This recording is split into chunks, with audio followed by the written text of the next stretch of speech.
Hi everyone, Jason here from spiritualbabies.net, and I'm joined by my friend Jono from truth2you.org. We've been doing a series lately on answering different videos, and today we're going to answer something different. It's kind of a web post, and although this web post hasn't got a lot of views, the subject matter is quite important, and I thought it would be really good for us to talk about it. So Jono, do you want to expand from there?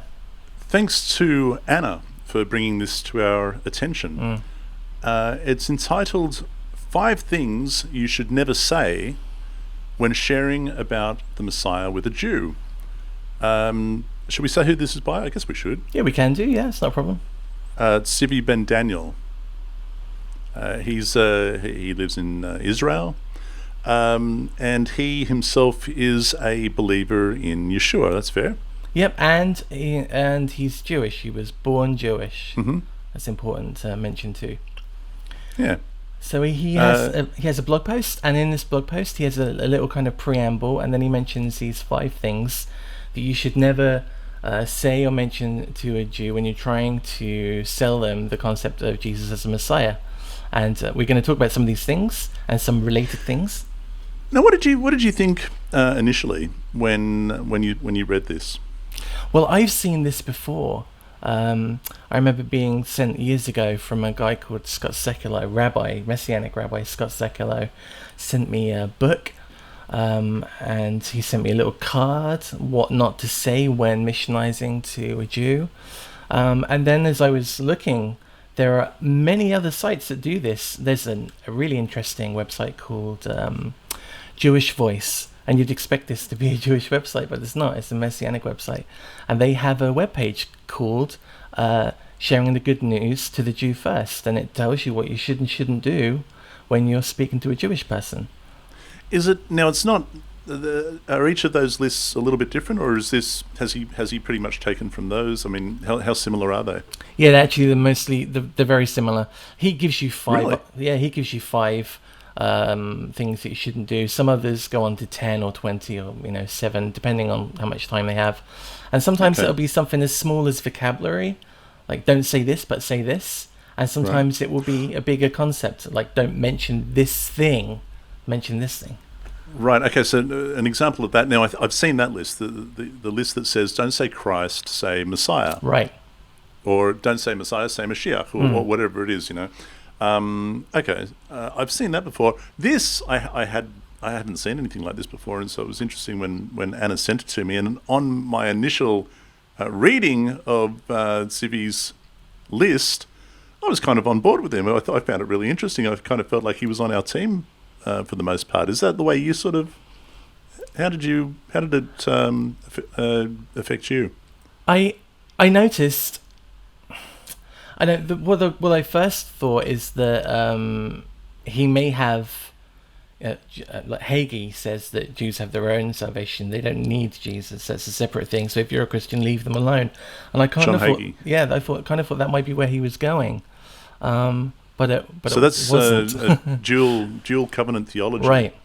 Where so the Jews have one covenant, Christians have another covenant. Both of them are happening at the same time. And that's what John Hagee's famous for, I suppose. I have to say, this list, he was much more gentle with how he said he should implement these, and for the most part, he said leave them alone. And I appreciate that. But he said, but if you've been speaking to Jewish friends and you have to talk about Jesus, then do it like this, and not like you would to someone that wasn't Jewish. Because Matthew chapter 28, right? It is chapter 28 with the Great Commission, isn't that right? That's right, yeah. Where Christians are commanded, go out and share your faith. This is what you have to do. All right, so should we kick off with this list? Should we do it one by one? Yeah, let's do it one by one. I think it's important to remember as well, because some people might not get to the end of the video, and I want to get this in first. The whole point of these instructions is to help a believer in Jesus as the Messiah to speak to a Jewish person who doesn't really know who Jesus is, and more importantly, doesn't really know what a Messiah is. These are instructions for people to speak to Jews that haven't had a very religious upbringing or education.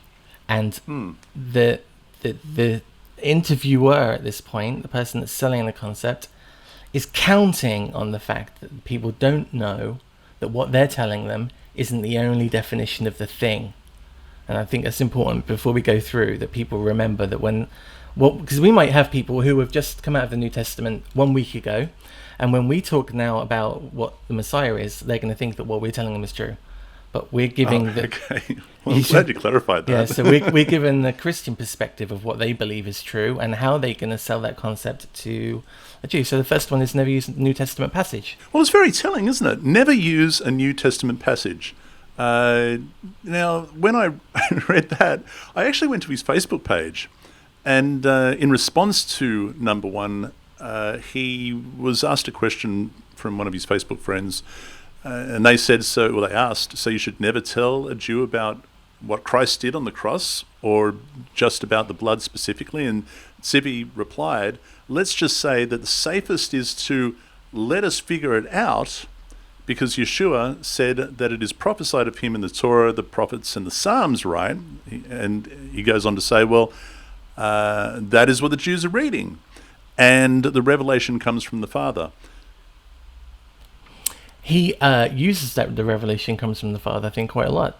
It's and I found that quite telling, because he then is removing any importance from the missionizing person themselves, and saying that they're just being used as a tool, and eventually the Jews are going to figure it out themselves. But what they won't find, and we know you went through like 365 Messianic prophecies with Rabbi Skobach. Right. There's a photo of Rabbi Skobach, incidentally, on this list under number one, but keep going, yeah. And we know... He looks like he was about 19. I know, he's so young there. Not that he looks old now, if you're listening, Rabbi Skobach. No, Michael, of course you don't. A fine-looking individual. But yeah, what we won't find is any direct reference, in the prophets or the writings or the Torah. And I think what they're hoping is that you can just suck that. So the Jewish person they're speaking to probably only goes to synagogue 2 or 3 times a year. They probably haven't been brought up in a religious home. And when they hear people quoting to them from the Torah and the prophets and the writings, they think that this person knows what they're talking about, and it feels familiar to them, but not so familiar that they understand what the person's saying. And I think it's a little bit sneaky to not use a New Testament passage. It's selling me a bacon sandwich when the bacon is really vegetarian bacon. I think I know what I'm getting, but I'm actually getting what the person feeding me wants me to eat. You don't want a bacon sandwich anyway. I don't want a bacon sandwich. So I want to go to Luke chapter 44, so verses 53 and on. So it says, then he said to them, these are the words this is Jesus saying to them, these are the words that I spoke to you while I was still with you, that all things must be fulfilled which were written in the law of Moses, the Torah, and the prophets, and the Psalms concerning me. And then he did a Jedi mind trick and opened their understanding that they might comprehend the scriptures. And what I like about this is that, and Sibbi has voiced a similar thing. He's saying, and Jesus is saying, it's all in there. It's all in the Torah, the prophets, and the Psalms. But you're going to need that Jedi mind trick either from me or from the Father to open your mind to the scriptures so that you can see them. If that doesn't happen, you're not going to be able to read Jesus into the text. And he said, thus it was written, and thus it was necessary for the Christ to suffer and to rise from the dead on the third day. That's verses 44, 45, 46.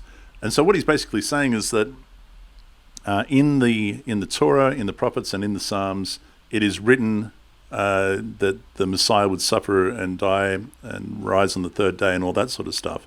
Now, when I go down, of course, this is my New King James Study Bible, and what I really enjoy about this is that at every given opportunity, it will give a prophetic star and cross-reference in the very efficient cross-reference little square in the middle there.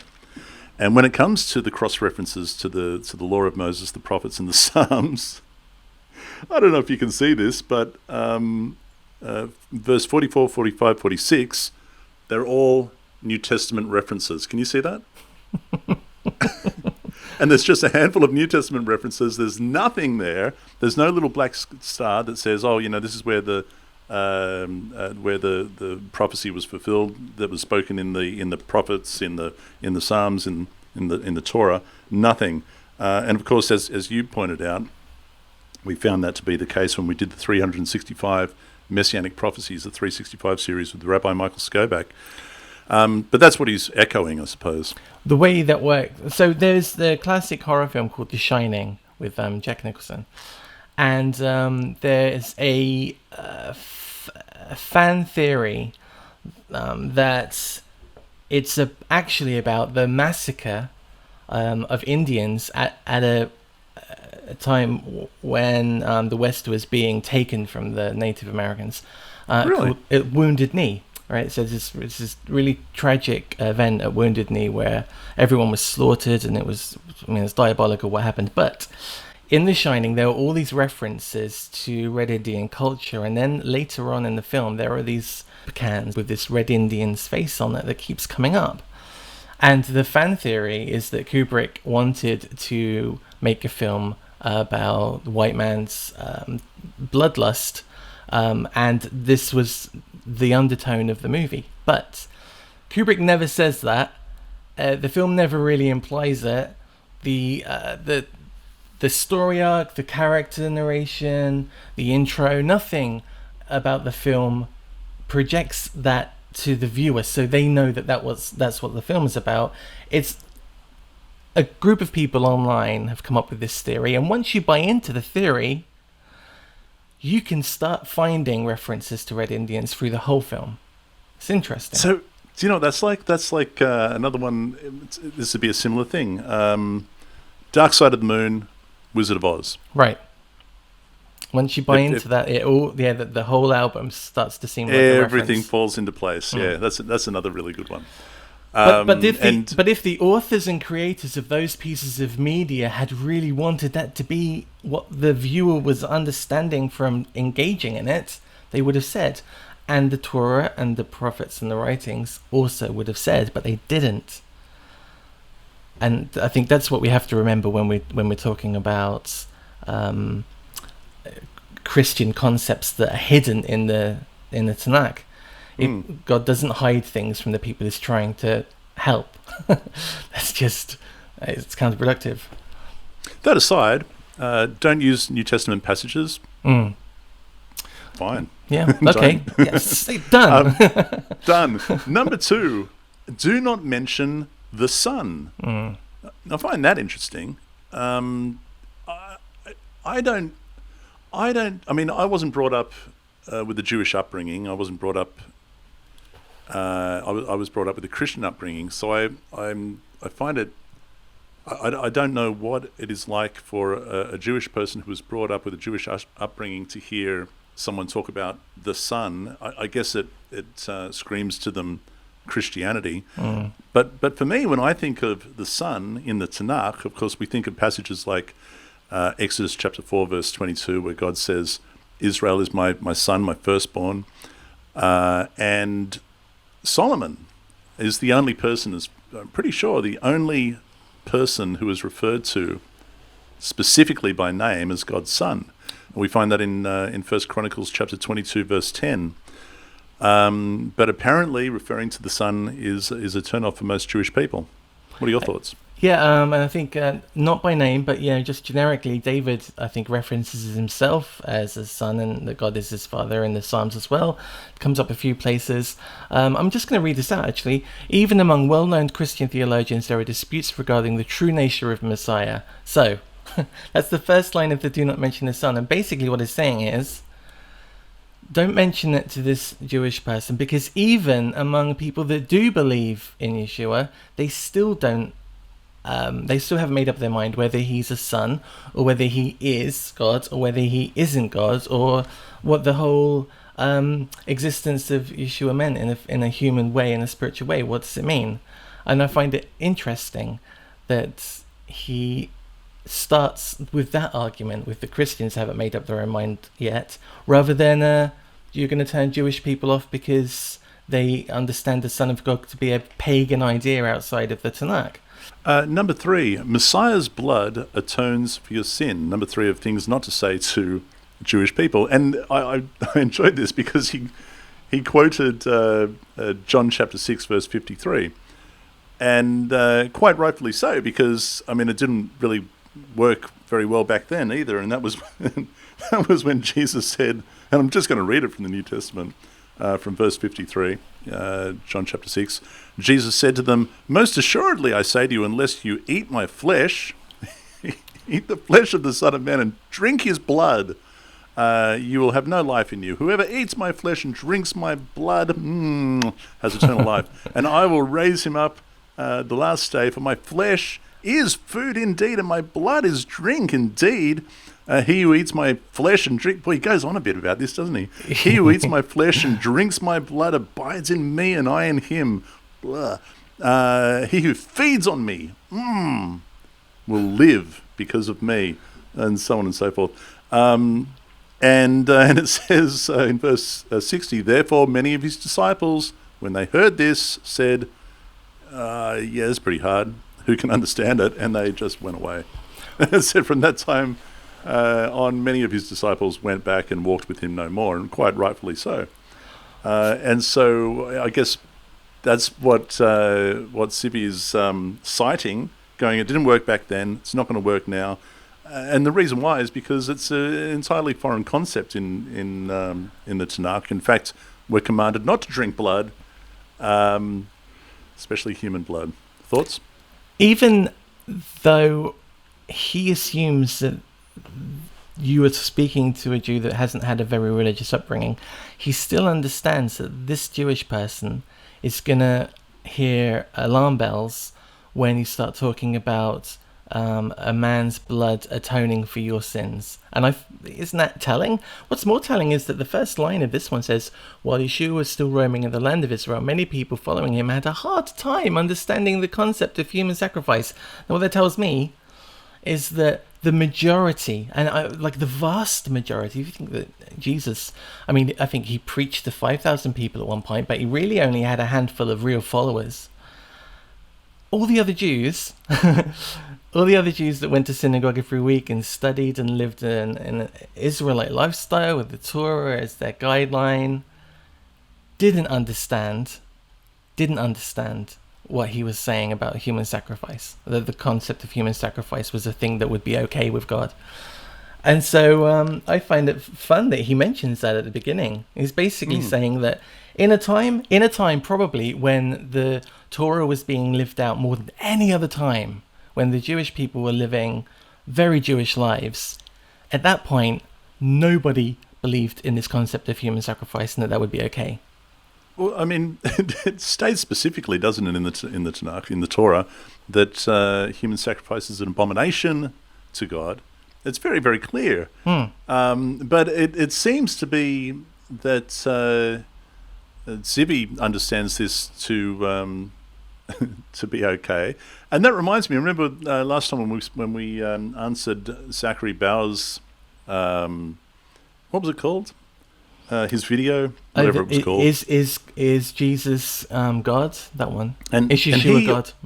He also suggested that that human sacrifice was okay, both Old and New Testament. Remember that he said both Old and New. He said, "I can show you." That's right. I'm still waiting for him to show us. Kind of freaky, but I you know what? I think not just to Jewish people. If you go up to anybody of any culture and you say, "Hey, if you eat Jesus' flesh and drink his blood, you'll have eternal life," I think most people would probably freak out and just be turned off immediately by that. Next one, should we keep going? Yeah, absolutely. Born of a virgin. This is probably one of the... So Isaiah 7:14 and 53 are probably the two that are most used when trying to missionize to Jews. This is what he says: "Very foreign concept to Jews, which rests upon a single verse, Isaiah 7:14, with ambiguous meaning. It's not that ambiguous. Really what's being said is that a young woman is going to give birth. She will name the child Emmanuel. Emmanuel, before he can discern between sweet and sour or whatever it was, that the pending war is going to pass over. It's going to blow over, and that'll be the sign to Achaz, the king. Pretty straightforward. But I suppose if you're trying to make it say that one day a virgin will give birth, then I guess it's pretty ambiguous. The Hebrew, he talks about the Hebrew word Alma, which means maiden or young woman. He's quite right, as opposed to Betula, that means virgin. The context of the passage is also speaking about King Achaz. Now that's right. I'm with him here. I mean, he goes, the anti-missionaries have been instructing Jews for decades about this passage, and therefore, as soon as you mention a virgin birth to a Jew, all the lights are going to go on, and whatever you say after that will most likely be discarded. And so it should be, because it's just silly. And Sibbi understands this. But now, speaking of Zachary, right, Zachary Barra of News of Torah, he mentions us in another video, and he this was like a couple of years ago when he did this video. In which he has a little dig at us for explaining what Isaiah chapter 7:14 actually means. He's just translated it into Spanish, right? And put that out just recently. But in that one, Zachary is saying, oh no, it absolutely means virgin. And it didn't mean a virgin back then. It's not as if, there's been two virgin births. It means a virgin. It means Mary, and that is the sign, because the sign is not that a young woman would give birth, because young women give birth all the time. It's not a big deal. But if a virgin gives birth, well, that's a big miraculous sign, and that is the sign. I mean, how would we know that Mary's a virgin, first of all, and how would that be a sign? How would anyone go, you know what, Mary's pregnant, but I happen to know that she's a virgin? Really? How did you know that, dude? But that aside, sorry to interrupt you, but no. But that's not the sign. When you look at Isaiah chapter 7:14, chapter 7, the sign is not that. Let's say it does say that a virgin will give birth. That's not the sign. The sign is that by the time the child Emmanuel is old enough to discern between this and that, the pending war will blow over. We have the story where Dinah is seduced and raped. And Dinah is referred to as an Alma after the fact.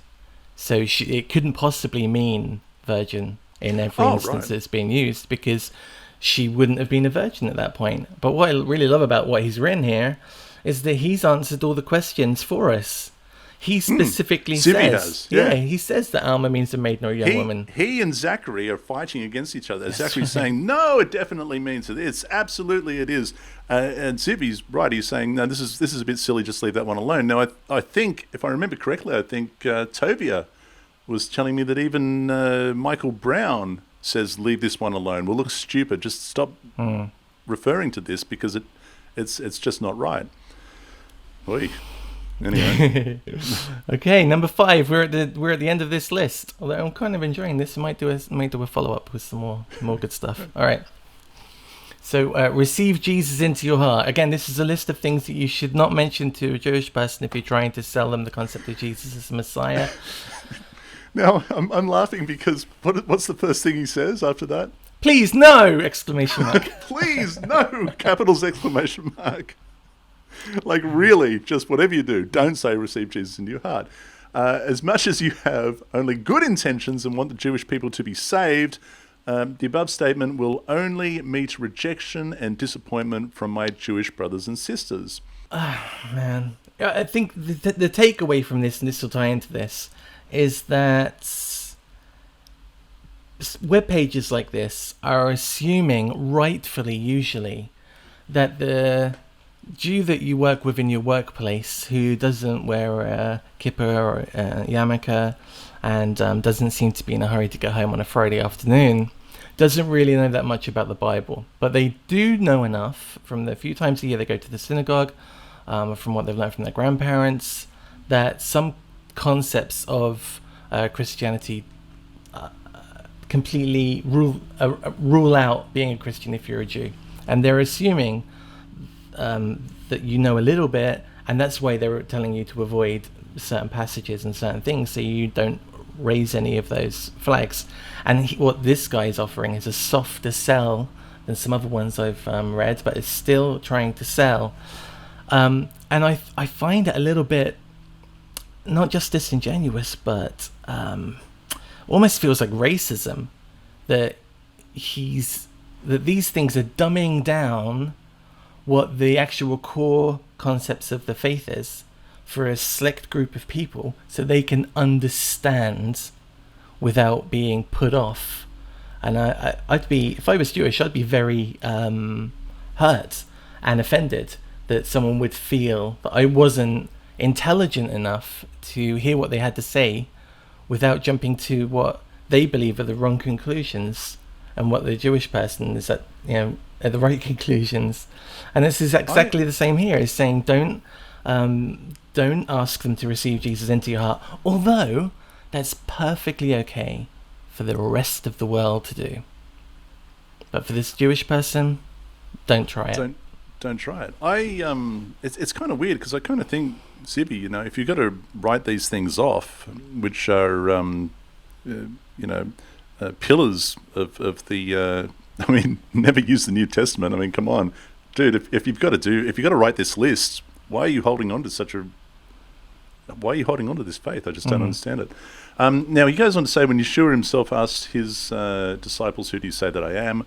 Upon Peter's response that he was the Messiah, Jesus replied, "Flesh and blood has not revealed this to you, but my Father who is in heaven." And again, he's saying, the light has switched on from you, and it's not because of what's in here, it's because you've been given a personal revelation. And it's from heaven. That personal revelation is from heaven. And when I read that, I thought, yeah, you know what? That reminds, and I've read it again recently on the Answering series, but I'm going to read it now. Deuteronomy chapter 30, verse 11 and on. "For this commandment which I command you today is not too mysterious for you, nor is it far off. It is not in heaven, that you should say, who will ascend to heaven and bring it down for us, that we may hear it and do it." But apparently, according to Sibbi, it is. And, you won't have your mind opened to understand Jesus in the text unless, you have this personal revelation. A bit silly. He says in that last one that if you're wondering, well, if you cut all that out, what should I speak about then?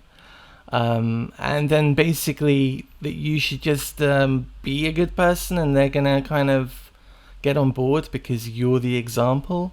But what I found funny is that the first one says never use a New Testament passage. So now he's suggesting that you can completely sell the idea of Jesus as a Messiah. Jesus is a character that never appears in the New Testament, in the Tanakh. So he doesn't want you to mention anything that's in the New Testament, but you still have to sell the concept of someone that only appears in the whole of history in the New Testament. You're not to mention the Son of God. So that and nothing in the New Testament. So now you can't connect Jesus to God at all. You can't say he's his son, and you can't say he is God, because you can't offer any proof that God ever had a spiritual son. Then he goes on in 3 to say that you can't mention that he died for your sin. So at this point, if I was Jewish, I'd be asking myself, well, why do I have to have a different faith at all? If I don't. Can you imagine Sibbi leading someone to Christ or Yeshua, Messiah, and then once they're then, now he gives them another list that says, now when you go and tell your friends about it and then family, just don't mention these things, please. Right. That'd be great. Yeah.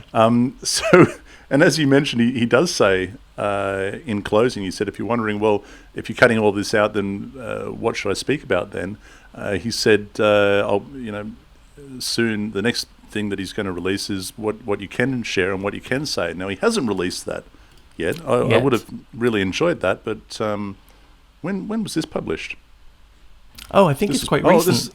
This is on the 2nd of September, so we've almost done a couple of weeks since he's done this, and he hasn't done the next thing of what you can say. But I don't want to have a go at the guy. I mean, it's a bit it's a bit of a funny list, but Sibbi, the thing I is, would be interested in reading what you can. I don't object to him writing the post. Everyone's got the right to evangelize. I mean, we do it. We're missionizing right now. We're trying to share our opinion based on our understanding of the Tanakh, using this as a subject, and he's entitled to do the same thing. What I don't like, though, is that he assumes that Jews are second class individuals when it comes to what you can and can't tell them. I don't know if there's another section of the populace which this is done for as regards to Christianity. Where's the, if you're going to talk to a Muslim or if you're going to talk to a Hindu, don't mention this and that and that. It just doesn't happen. But the Jews somehow need to have a special vocabulary because, and the reason is, they want to sell you a product. Incidentally, yeah. No, sorry, I totally interrupted you then. I'm so sorry, but something just occurred to me. If it is, as Sibbi claims, to be a revelation from the Father, then what does it matter what you say? Right. What does it matter, Sibbi? If it's a revelation from God, if it's up to him to reveal to the individual, bang, now you can see Jesus all through the text, then what does it matter what you say? Can I just say, though, when I first started to really examine the New Testament and reject it, there was a part of me that made me think that I'd received a personal revelation. I don't anymore. I think that it was totally intellect and study and rational reasoning that made me look at one piece of text and another piece of text and then combat the two together and come up with a conclusion. But at the time, and I think at the time I was thinking this because I was already indoctrinated into thinking that that's how God worked. I got the Torah 2.0 download.